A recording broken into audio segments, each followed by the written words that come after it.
Hello friend, welcome to knowledge IQ Abhishek. मैं अभिषेक आपका स्वागत करता हूं आपके अपने चैनल नॉलेज IQ अभिषेक में। और फ्रेंड, जैसे कि वीडियो के थंबनेल से आप सभी को दिख रहा होगा, आज मैं NCL technician, assistant foreman mechanical और ENT एग्जाम की स्ट्रेटेजी को डिस्कस करने के लिए वीडियो लेकर आपके लिए आया हूं। काफी सारे स्टूडेंट कह रहे थे कि इस मैकेनिकल के एग्जाम की इसमें क्या क्या आपका पैटर्न रहता है, क्या एग्जाम स्ट्रेटेजी रहती है, किस तरीके से हम क्वेश्चंस को करना चाहिए। तो एक एक चीज मैं आपके साथ इस वीडियो में डिटेल में डिस्कस करूंगा। तो फ्रेंड्स, मैं अभिषेक, वीडियो को स्टार्ट करते हैं।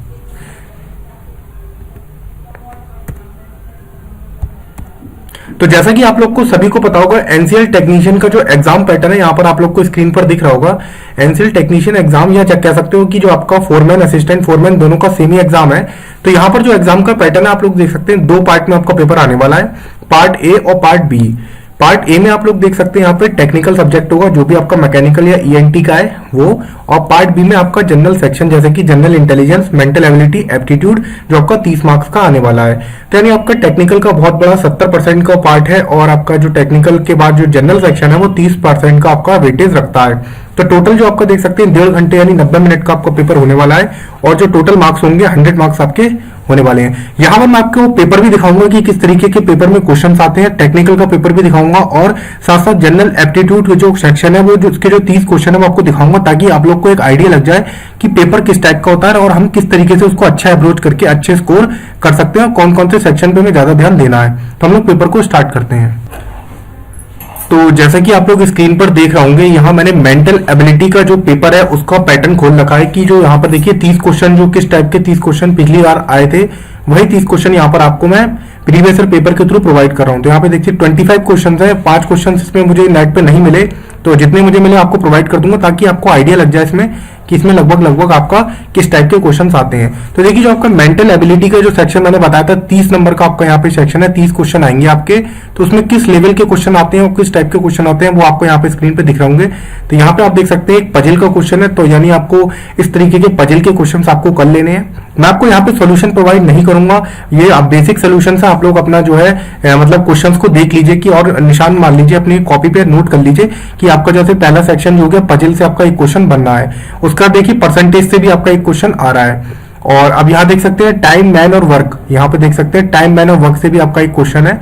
एक चैप्टर है एप्टीट्यूड का, आपको पता होगा, टाइम, मैन और वर्क, जिसमें आपका फॉर्मूले के थ्रू आपका डायरेक्ट क्वेश्चन सॉल्व होता है। तो यहाँ से आपका क्वेश्चन आया हुआ है। और एक जनरल सीरीज का क्वेश्चन है, जो कि रीजनिंग का क्वेश्चन आप लोग आसानी से कर सकते हैं, कोई दिक्कत वाली बात नहीं है।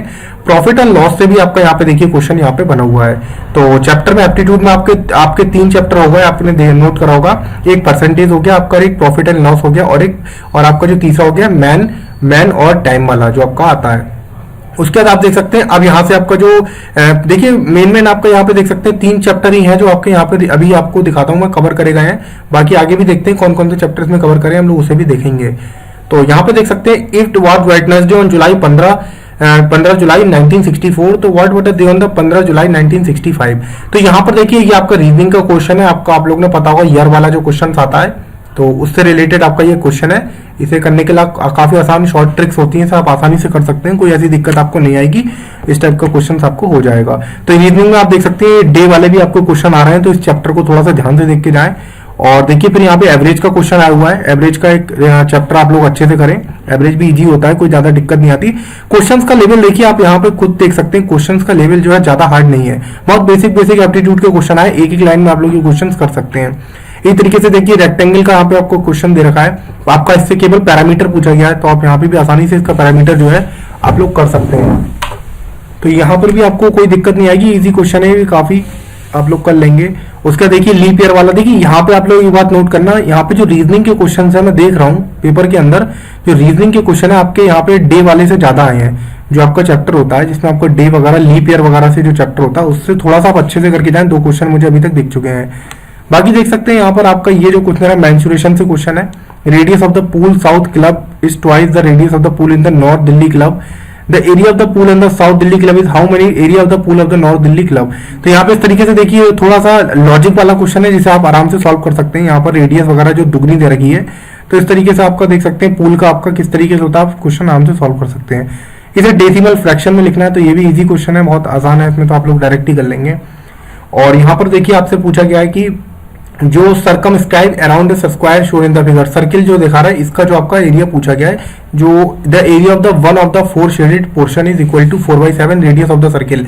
पूछा क्या गया आपको यहाँ से ये सर्किल की ये चीज जो है रेडियस आपसे यहाँ से पूछी गई है, तो ये भी इजी क्वेश्चन है, आपको इस आसानी से आप कर सकते हैं। सर्किल के एरिया में से आप क्या करेंगे, सर्किल का एरिया तो आपको पता नहीं है, तो आपको शेडेड पोर्शन का एरिया पता है, तो शेडेड पोर्शन का एरिया आपको 4/7 दे रखा है, और फिर आप इसके अंदर का स्क्वायर का एरिया निकाल लेंगे और उन दोनों को जोड़ देंगे, फिर बाकी सर्किल के एरिया में से माइनस करके आपका यहाँ पे आ जाएगा।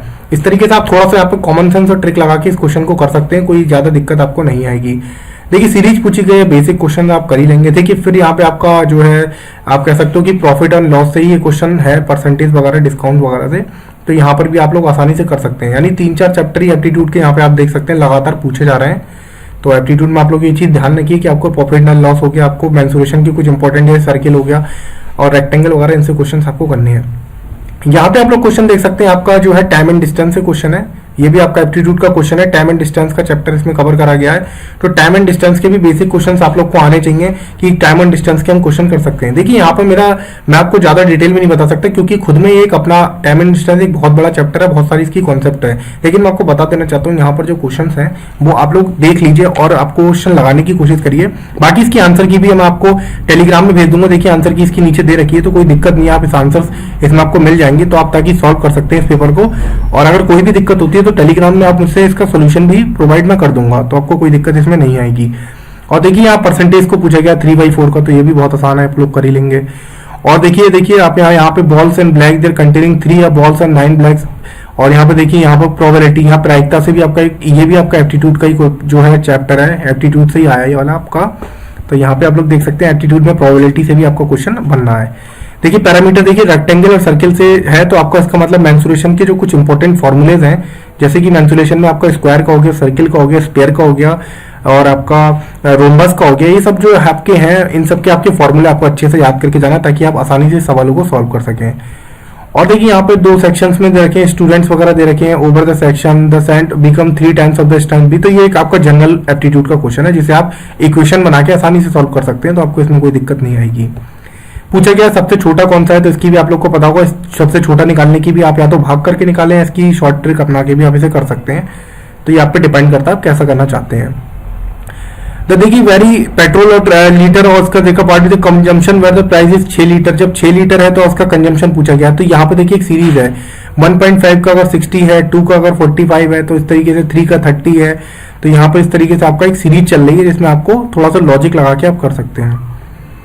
और देखिए यहाँ पे भी एक आपका जो है एप्टीट्यूड का ही क्वेश्चन है, द 1 रूपी coin is placed in the plain paper, the how many coins of the same size can be placed around it, so each one touch the centre of the adjacent coin. तो यहाँ पे आप देख सकते हैं ये भी आपका जो क्वेश्चन है आपका मेंसुरेशन टाइप का क्वेश्चन है। और स्मॉलेस्ट 5 डिजिट नंबर पूछा गया है, तो ये भी आप लोग कर सकते हैं, इसमें भी आपको कोई दिक्कत नहीं आएगी। और बाकी हम लोग देखते हैं इसमें the first day of the, देखिए यहाँ पे फिर आपका वही क्वेश्चन आपका जो है उससे क्वेश्चन पूछा गया है, आपका जो कह सकते हो लीप ईयर वगैरह वाला जो चैप्टर है रीजनिंग के अंदर, उससे क्वेश्चन है। बाकी ऐसा नहीं है कि आप लोग बाकी चैप्टर नहीं करें, अगर आप लोग ने बाकी चैप्टर अभी तक नहीं करें तो आप क्या करें, अपनी तैयारी को थोड़ा जोर दें और उसमें जो इंपॉर्टेंट रीजनिंग के चैप्टर्स हैं उसे अच्छे से और बढ़िया तरीके से सोल्यूशन प्रोवाइड करें। बाकी इसकी पीडीएफ मैं आपको दे दूंगा, और पीडीएफ के साथ साथ आप इस क्वेश्चन का सोल्यूशन करें। और इस टाइप के क्वेश्चन और जो है अपने बुक्स वगैरह में, यदि आपके पास बुक्स हैं, जैसे कि एप्टीट्यूड की बुक्स बताता हूँ, अगर आपके पास RS अग्रवाल की बुक है तो आप उसे ले सकते हैं, या फिर आपके पास कोई भी एग्जाम के प्रीवियस ईयर पेपर है तो आप उसको भी यूज कर सकते हैं। आप कोई भी बुक जो है रीजनिंग की यूज कर सकते हैं, कोई ऐसी दिक्कत नहीं है, बहुत ज्यादा लेवल हाई नहीं आता रीजनिंग का, बेसिक ही लेवल आता है, तो इसमें आपको कोई ऐसी दिक्कत नहीं आएगी। बाकी इसमें देखिए रीजनिंग के और आपके एप्टीट्यूड के लगभग लगभग क्वेश्चन जो है आपको पता लगे होंगे कि किस टाइप के क्वेश्चन आते हैं। तो हम आते हैं अपने मैकेनिकल के सेक्शन पे, और मैकेनिकल का पेपर भी हम लोग देखते हैं कि मैकेनिकल में किस टाइप का पेपर आया है।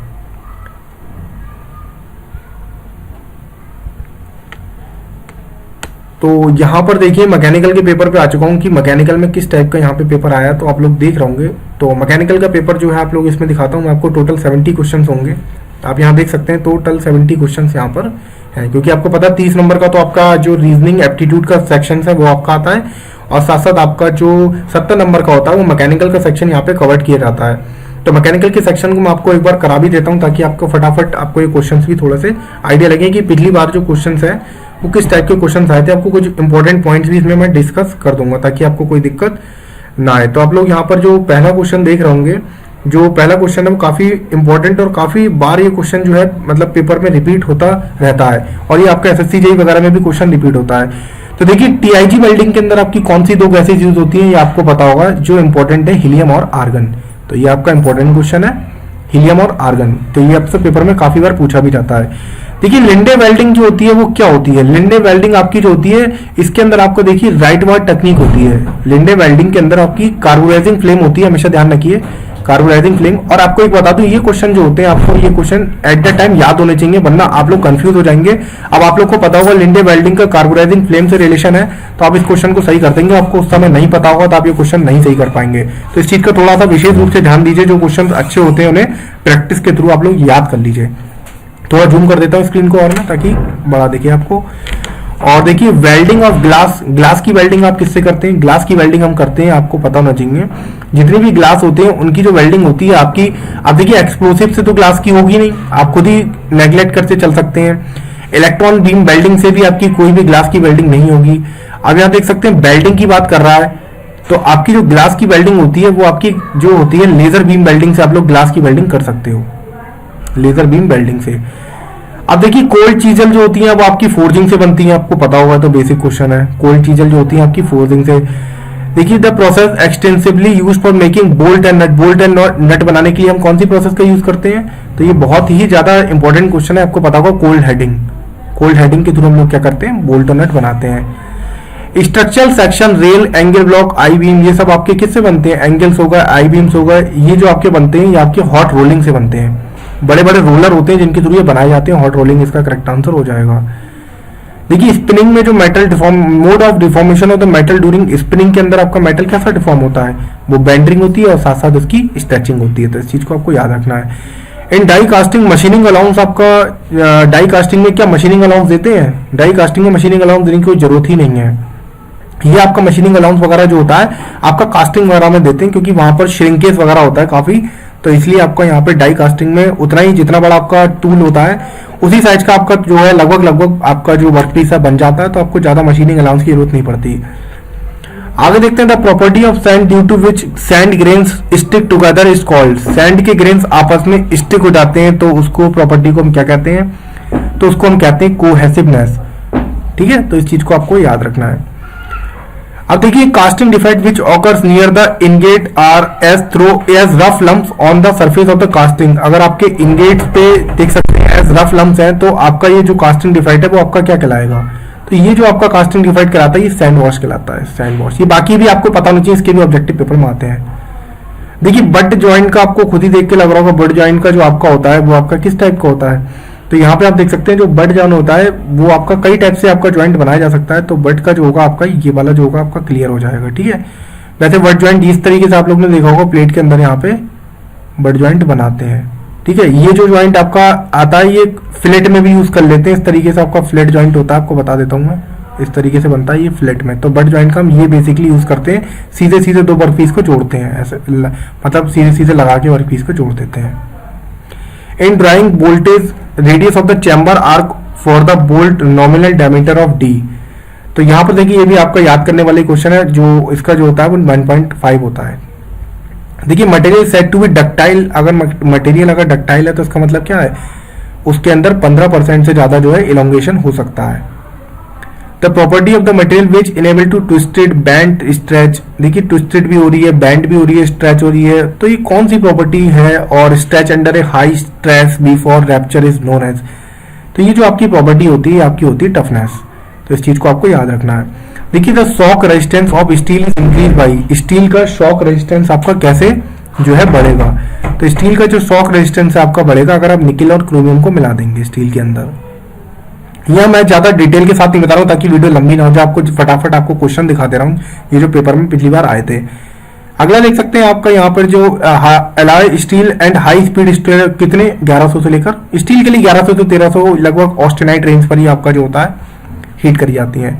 The heat treatment process use for casting के लिए आपकी कौन सी ट्रीटमेंट यूज करते हैं? तो कास्टिंग के बाद आपका जो कह सकते हो जो आपकी ट्रीटमेंट यूज होती है वो आपकी यूज होती है हमेशा normalising. The percentage of phosphorus, phosphorus gram में फॉस्फोरस की परसेंटेज कितनी होती है? 0.3%। इन पॉटर मेटलर्जी प्रेशर जो होता है, पॉटर मेटलर्जी के अंदर कितना रेंज तक रखते हैं, काफी ज्यादा प्रेशर रखते हैं, लगभग 690 से 13,750 बार के आसपास तक प्रेशर यहाँ पर रखा जाता है। देखिए मैक्सिमम एंगल कब होगा, मतलब जब आपका रेजिस्टेंस रिजल्टेंट मिनिमम होगा और रिजल्टेंट और मैक्सिमम होगा। तो आप लोग को पता होगा जब दो फोर्सेस के बीच में एंगल 180 यानी बिल्कुल उल्टे उल्टे होते हैं तो उनका जो रेजिस्टेंस होता है वो क्या होता है, मिनिमम होता है। और उनका मैक्सिमम कब होता है, जब दोनों एक ही दिशा में होते हैं, यानी उनके बीच का एंगल क्या होता है, 0 होता है। तो यहाँ पर आपका 4 जो ऑप्शन होगा आपका करेक्ट हो जाएगा।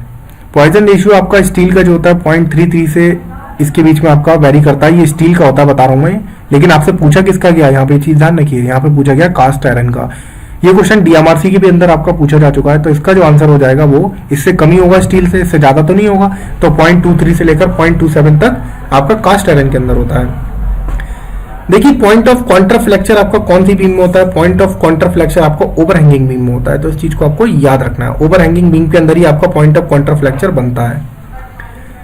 यहाँ पे देख सकते हैं सिंपल सपोर्टेड बीम और a length of L, breadth B, depth D, carries a centre load W, another beam of the same dimensions carries a centre load equal to 2W, the deflection of the beam will be. तो आप लोग को पता होगा simply supported beam में deflection का formula WL/48 EI होता है। तो इस तरीके से आपको फॉर्मूला याद होगा, तो आप उसको प्रोपोर्शन में निकाल के आप इसका आंसर निकाल लेंगे, और तो इसका आंसर हो जाएगा डबल। आप देख सकते हैं यहाँ पे the strain energy store in the spring when subjected to maximum load. तो स्प्रिंग के अंदर आपका कौन सा होता है, with suffering permanent distortion is known as. तो ये जो आपका हो जाएगा प्रूफ रेजिलेंस। आगे क्वेश्चन देखते हैं, यहाँ पे बस इतना याद रख सकते हैं, मैक्सिमम की बात करता है तो ज्यादा प्रूफ रेजिलेंस ही आपका आंसर होता है। In a flat belt drive, the slip between the driver is 1% and between the belt and follower 3%. Driver and follower pulley diameters are equal. The velocity ratio of the drive will be. तो ये भी बहुत आसान question है। आप लोग को एक डायरेक्ट का फॉर्मूला आता है, आप लोग डायरेक्ट फॉर्मूले से भी कर सकते हैं। जो आपका फॉर्मूला होता है उससे आसानी से इस क्वेश्चन को कर लेंगे। तो इसका आंसर मैं आपको बता देता हूँ, अगर आपको उसका सोल्यूशन चाहिए तो मैं आपको टेलीग्राम पे दे दूंगा। तो इसका आ जाएगा ऑप्शन 1 0.96। देखिए transportation technique belong to the one of the following mathematical model in operation. Transportation की आपकी कौन सी टेक्निक होती है, ट्रांसपोर्टेशन की जो आपकी टेक्निक होती है वो आपकी टेक्निक होती है allocation model. The tilting of the front wheel away from the vertical when view from the front of the car. तो जब कार के फ्रंट से हम देखते हैं जो tilting of the front wheels away from the, अगर वर्टिकल से दूर है यानी वर्टिकल से दूर है, तो वो चीज क्या कहलाती है, तो वो आपका कहलाता है यहाँ पर आपका चैम्बर और आपका कास्टर। आपने सुना होगा, ये पूरा आपका जो सस्पेंशन होता है इसका पूरा एक सिस्टम होता है, चैम्बर एंगल, कास्टर एंगल, इस चीज को आप लोग देख लीजिएगा, यहाँ से क्वेश्चन आ सकता है। The starter motor is driven by, starter motor आपका किससे चला जाता है, स्टार्टर मोटर आपका चला जाता है गियर ड्राइव से। The parking brake, generally parking brake हमेशा कौन से पे होते हैं, पार्किंग ब्रेक हमेशा आप लोग याद रखिए कभी भी आपके फ्रंट व्हील पे नहीं होते, पीछे वाले पहियों पे होते हैं। The gear shift lever required to separate motion to shift gears the first movement. तो gear shift lever required to separate motion to shift gears the first movement. तो ये आपका क्या होगा, सेलेक्ट द सिंक्रोनाइजर। देखिए maximum torque multiplication ratio torque converter का कितना होता है, आपका मैक्सिमम टॉर्क का आपका होता है यहाँ पे 2.5। The 2 speed reverse gear arrange in generally provide. देखिए 2 अगर रिवर्स गियर होते हैं तो आपके किस में प्रोवाइड करे जाते हैं, तो वो आपके प्रोवाइड करे जाते हैं ट्रैक्टर्स में। The component that connect the steering rack knuckle, जो आपका स्टीयरिंग रैक नकिल को जो कनेक्ट करता है वो आपका क्या होता है, टाई रॉड। याद रखिए इंपॉर्टेंट क्वेश्चन है, इस चीज को, इस टाइप के क्वेश्चन आपके डायरेक्ट पूछ जाते हैं, याद होने चाहिए आपको। देखिए the operation of cutting A flat sheet on the desire shape, किसी शीट को आपको फ्लैट काटना तो उसे कहते हैं ब्लैंकिंग। देखिए हैक्सॉ का जो ब्लेड होता है वो किससे स्पेसिफाइज करा जाता है, उसकी लेंथ से, आपको पता होना चाहिए, जो भी आपकी आरी का होता है। The accuracy of the micrometer की एक्यूरेसी हम किससे नापते हैं, आप लोग को पता होगा, ये सबकी एक्यूरेसी स्लिप गेज से नापी जाती है। द साइन बार जो आपका होता है वो किससे, सेंटर डिस्टेंस से आपका साइन बार जो होता है पता चलता है, साइन बार है। साइन बार आप लोग को पता होगा एंगल मेजरमेंट के लिए यूज करते हैं, आप लोगों ने पढ़ा होगा साइन बार, इस तरीके से रोलर होते हैं उसमें। तो ये मैंने थोड़ा वैसा बना दिया, थोड़ा इस तरीके से होता है आपका, तो रोलर, एक रोलर ऐसे होता है और एक रोलर ऐसे होता है, जिसका भी आपको एंगल नापना होता है उसको सटा के उससे रखते हैं, फिर आप एंगल मेजर करते हैं। आप लोग देखिएगा फिगर सही से बन नहीं पा रहा है मेरे से, आप लोग को समझ में आ जाएगा। देखिए carpentry shop rebating is the process of making. Carpentry shop के अंदर रीबैटिंग क्या होती है, eraser of the edge of the work piece. ये भी इंपॉर्टेंट है, इसे याद रखिए। द कंटिन्यूस चिप जो आपके किसमें होते हैं हमेशा, और बिल्टअप एज जो होती है हमेशा आपके डक्टाइल मटेरियल में कंटिन्यूस चिप मिलेंगे। टम्बलर गियर का काम क्या होता है? टम्बलर गियर आपका क्या करते हैं? डायरेक्शन को प्रोवाइड करते हैं लेथ कैरेज के लिए, याद रखिए लेथ कैरेज के लिए डायरेक्शन को। In which of the following machine the work is usually rotated while the drill is fed into the work, मतलब वर्क रोटेट करता है और ड्रिल जो होती है वो अंदर के लिए जाती है, तो वो होता है आपका डीप होल ड्रिलिंग मशीन। इसे याद रखिए, deep whole drilling machine. Lapping operation, the amount of the thickness metal remove, lapping के अंदर आपका कितना होता है? इसका जो आपका लैपिंग के अंदर होता है, आप लोग याद रखिए, इंपॉर्टेंट है, बहुत अच्छा लैपिंग सुपर फिनिशिंग प्रोसेस होती है ये, 0.05 से 0.1 mm, तो आप सोच सकते हैं कितना ज्यादा साफ करता होगा। इंटरनल और external threads different pitch can be produce by, internal और एक्सटर्नल जो होती हैं डिफरेंट पिचेस की थ्रेड्स हम किससे बना सकते हैं?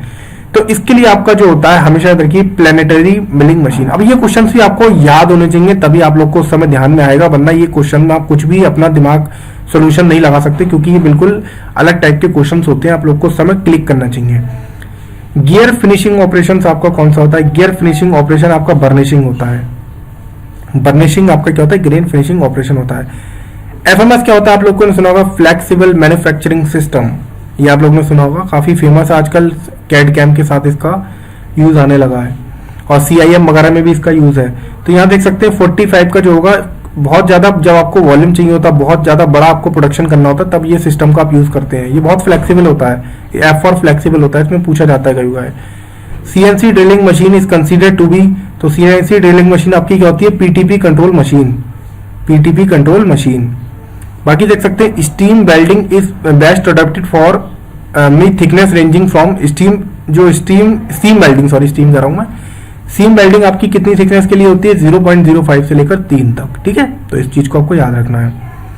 इन submerge arc welding and arc is produce with bean, देखिए सबमर्ज आर्क वेल्डिंग आपकी आर्क किसके बीच होती है? बेयर मेटल और इलेक्ट्रोड एंड वर्कपीस के बीच में, bare metal electrode and workpiece के बीच में। The hydraulic efficiency of an impulse turbine maximum कब होगी? हाइड्रोलिक इफिशियंसी मैक्सिमम जब आपकी जो कह सकते हो velocity of turbine maximum velocity of wheel is 1/2 of the jet velocity. तो ये भी काफी इंपॉर्टेंट है, एसएससी जी का फेवरेट क्वेश्चन है, बार बार आता है ये। फ्रांसिस टरबाइन का स्पीड रेशियो आपका कितना होता है? फ्रांसिस टरबाइन का स्पीड रेशियो 0.6 से 0.09। In centrifugal pump the regulating valve is provided, centrifugal pump में रेगुलेटिंग वाल्व का काम क्या होता है? उसका काम होता है डिलीवरी पाइप में लगाया जाता है। रेगुलेटिंग पाइप कहां पर लगाया जाता है? डिलीवरी पाइप में। इन रेसिप्रोकेटिंग पंप एयर वेसल का काम क्या होता है? रेसिप्रोकेटिंग पंप के अंदर एयर वेसल का काम जो होता है, ये भी एसएससी जी का फेवरेट क्वेश्चन है, रिड्यूस एक्सेलरेशन हेड, तो ये भी आपको अच्छे से याद रखना है। Which of the following hydraulic unit is used to transmitting increase और डिक्रीज टॉर्क, टॉर्क बढ़ाने और घटाने का काम कौन करता है? Torque converter.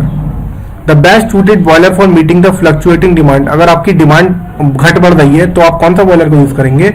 तो हमेशा यूज करेंगे लोकोमोटिव बॉयलर, ये काफी यूज करा जाता है, जब आपकी कम ज्यादा कभी भी चाहिए होती है तो आप यूज कर सकते हैं। अगला देखते हैं, the effective stress in wire rope during normal working is equal to the stress due to, तो जो इफेक्टिव स्ट्रेस होती है वायर रोप्स की during normal working is equal to the stress due to, तो इसका जो हो जाएगा sum of the axial load and stress due to bending, मतलब एक्सियल लोड और जो स्ट्रेस होता है बेंडिंग के कारण उनका क्या होता है? सम होता है। तो इस चीज को आपको अच्छे से याद रखना है। सेंट्रीफ्यूगल टेंशन से आपका क्या फर्क पड़ेगा? देखिए सेंट्रीफ्यूगल टेंशन से आपका होता है जो पावर होती है वो घट जाती है, जो पावर बेल्ट ट्रांसमिट करती है वो क्या हो जाती है? कम हो जाती है। इस क्वेश्चन के अंदर बहुत ज्यादा कंफ्यूजन है, कई जगह ये जो बुक है आरके जैन के अंदर इसका जो आंसर दे रखा है कि कोई इफेक्ट नहीं होता, लेकिन कई सारी बुक में इसका आंसर दे रखा है कि पावर जो है घटती है। तो इसमें जो मुझे लग रहा है मोस्ट प्रोबेबल जो आंसर होगा वो पावर ट्रांसमिटेड ही होगा। आगे देखते हैं, in roller chain the roller diameter is approximately of the pitch, तो रोलर डायमीटर कितना होता है? 5/8, ये भी आपको याद रखना है। Which of the following spring used in mechanical wrist watch में आपकी कौन सी स्प्रिंग का हम यूज करते हैं? तो टॉर्जन स्प्रिंग का मैकेनिकल यूज करते हैं। When two non-intersecting and non-coplanar shafts are connected by gear, the arrangement is known as, जब non-intersecting non-coplanar shaft आपस में कनेक्ट होती हैं तो उसका जो आपका क्या कहलाता है? तो वो कहलाता है spiral gear. The cam follower extensive use in aircraft के अंदर आपका कौन सा कैम फॉलोवर का हम लोग यूज करते हैं? तो ये याद रखिए रोलर फॉलोवर का हम लोग यूज करते हैं। आपका एयरक्राफ्ट के अंदर रूलर फॉलोअर का। The ratio of the circumferential stress to the longitudinal stress of the thin cylinder subject to the internal pressure. आप लोग को पता होगा circumferential stress PD/2T, longitudinal stress PD/4T का रेशियो आपका कितना होता है। तो ये तो बहुत इजी क्वेश्चन, आप लोग उसका पता होगा 2 हो जाएगा, ठीक है। अब देखिए maximum bending moment m at torque applied on a circular shaft if the maximum bending stress equal to the maximum shear stress develop then m is equal to. तो आप लोग को पता होगा मैक्सिमम बेंडिंग स्ट्रेस सिग्मा जो होती है 32m/πdq होती है, और जो आपका मैक्सिमम शियर स्ट्रेस यानी टॉ जो होती है 16t/πdq होती है। तो इन दोनों का रेशियो जो आपसे पूछा गया है, तो ये जो इक्वल होगा आपका, तो ये बहुत इजी क्वेश्चन है, t/2 होगा। इन दोनों को बराबर कर देना है, यानी 32m/πdq बराबर 16t/πdq। तो m और t का जो है रेशियो निकल आएगा। इन डिजाइनिंग ए की assume that distribution of force, की के अंदर जो डिस्ट्रीब्यूशन ऑफ फोर्स होता है तो हम किस तरीके से डिजाइन करते हैं, तो हमेशा ध्यान रखिए कि यूनिफॉर्म थ्रू आउट के लिए हम इसे डिजाइन करते हैं। आगे देखते हैं the sleeve of muff coupling का जो स्लीव होता है वो कप का हॉलो होता है। याद रखिए sleeve of muff coupling is design as hollow होता है। देखिए चार्ल्स लॉ के लिए यहाँ पे आपका बेसिक सा एक क्वेश्चन दे रखा है, इसे आप सॉल्व कर लेंगे। चार्ल्स लॉ में आपका क्या रहता है, जैसे कि आप लोग को पता होगा बॉयज लॉ में टेम्परेचर कांस्टेंट रहता है, P1 का प्रेशर कांस्टेंट रहता है, तो V1/T1 बराबर V2/T2 लगा के आपको यहाँ पे क्वेश्चन सॉल्व कर सकते हैं। द आइसेंट्रोपिक प्रोसेस को रिवर्सिबल एडियाबैटिक प्रोसेस भी कहा जाता है। द हाइपरबोलिक लॉ जो आपका होता है वो किसके थ्रू गवर्न होता है, तो हाइपरबोलिक लॉ जो आपका होता है ये भी बहुत इंपॉर्टेंट है, बॉयल के लॉ के थ्रू आपका यहाँ पे गवर्निंग की जाती है। अगला देखते हैं thermodynamic cycle consisting of T constant pressure and 2 isentropic process. यानी आप देख सकते हैं 2 कांस्टेंट प्रेशर है और 2 आइसेंट्रोपिक प्रोसेस है। तो यहाँ पे आपकी जो साइकिल हो जाएगी वो कौन सी साइकिल हो जाएगी, 2 कांस्टेंट प्रेशर और 2 आइसेंट्रोपिक के लिए जो आपकी साइकिल हो जाएगी जूल साइकिल आपकी हो जाएगी। Alpha methyl naphthalene has a cetane number. देखिए अल्फा मिथाइल नेफ्थलीन का जो सीटेन नंबर होता है वो आपका 0 होता है। अल्फा मिथाइल नेफ्थलीन का सीटेन नंबर क्या होता है, 0 होता है। The inlet valve of the 4-stage cycle in combustion engine remains open for, तो जो आपके ओपन रहते हैं वो कितने इनलेट वाल्व होते हैं 230 तक। तो ये भी काफी इंपॉर्टेंट है आपको, ये एक आपका वॉल टाइमिंग डायग्राम होता है जिसमें मैंने बता रखा है अपनी प्रीवियस ईयर की काफी वीडियोस में मैंने पढ़ाया भी है इसके बारे में, तो वहां पे आप लोग देख सकते हैं वॉल टाइमिंग डायग्राम के बारे में किस तरीके का होता है। तो यहाँ पे देखिए इस तरीके के आप लोग को आइडिया लग गया होगा कि किस टाइप के यहाँ पर क्वेश्चंस आपको देखने को मिल रहे हैं। न्यूमेरिकल तो लगभग ना के बराबर ही है, थ्योरी के क्वेश्चन है, और ज्यादातर ये क्वेश्चन आप देख सकते हैं RS कुर्मी, अगर आपने RS कुर्मी लगा रखी है और आपने SSC JEE के प्रीवियस ईयर के क्वेश्चंस लगा रखे हैं, तो आपके लिए यहाँ पर क्वेश्चन लगभग आधे से ज्यादा जो है आप लोग आसानी से क्वेश्चंस कर लेंगे। बाकी कुछ में आपको थोड़ा सा सोचना पड़ेगा, तो आपको ज्यादा डीप नहीं पढ़ना, आपको आसानी से यहाँ पर SSC JEE के प्रीवियस ईयर क्वेश्चंस, और साथ साथ आपको यहाँ पर जो है कह सकते हो कि अगर आपके पास कोई बुक नहीं है तो आप लोग क्या कर सकते हैं, नेट पर कुछ क्वेश्चंस को देखकर आप लोग यहाँ पर लगा सकते हैं। तो मैंने आपको पूरी कोशिश करी आपको बताने की। देखिए आप लोग को सारे चीजें पता लग गई होंगी कि यहाँ पे थोड़ा सा अच्छा क्वेश्चन टोम से भी आया है, थोड़े बहुत क्वेश्चन आपके मिक्सअप है, थोड़े थोड़े इजी क्वेश्चन यहाँ पर आपसे पूछे गए हैं, कोई ज्यादा डिफिकल्ट क्वेश्चन आपसे यहाँ पे नहीं पूछे गए। कुछ क्वेश्चन डायरेक्ट जो होते हैं फॉर्मूला पुटिंग होते हैं, और कुछ क्वेश्चन ऐसे होते हैं जो आपको याद होने चाहिए। अगर याद है तो ठीक है, नहीं याद है तो कोई बात नहीं, आप उसे स्विच कर सकते हैं, ड्रॉप करके पेपर में दूसरे क्वेश्चंस को कर सकते हैं। और जरूरी नहीं है जो क्वेश्चन आपको याद है वो सबको भी याद हो, तो ऐसा कोई डर वाली बात नहीं है। आप आराम से अपना पेपर में जो है क्वेश्चंस को सॉल्व करिए। बाकी मैंने आपको रीजनिंग और एप्टीट्यूड का भी लेवल आपको दिखा दिया, मैकेनिकल का भी लेवल दिखा दिया, कोई ज्यादा मैकेनिकल के लेवल में टफ नहीं है। रीजनिंग एप्टीट्यूड में थोड़ी सी आप अच्छी पकड़ अपनी बना लीजिए तो आप आसानी से पेपर निकाल लेंगे। तो ये मेरी वीडियो थी जिसमें मैंने आपको बता दिया एनएलसी ऑपरेटर की आप लोग को किस तरीके से प्रिपरेशन करनी है। आशा करता हूं आप लोग को ये वीडियो पसंद आई होगी, और इसके बाद मैं ईएनटी का पेपर भी जो है डिस्कस कर दूंगा, ताकि ईएनटी वाले स्टूडेंट भी हैं जो अपना पेपर देख लें। अभी मैंने मैकेनिकल का पेपर डिस्कस करा है, तो फिर एक नेक्स्ट वीडियो के साथ, नेक्स्ट अपडेट के साथ मैं फिर मिलूंगा। तब तक के लिए थैंक यू सो मच।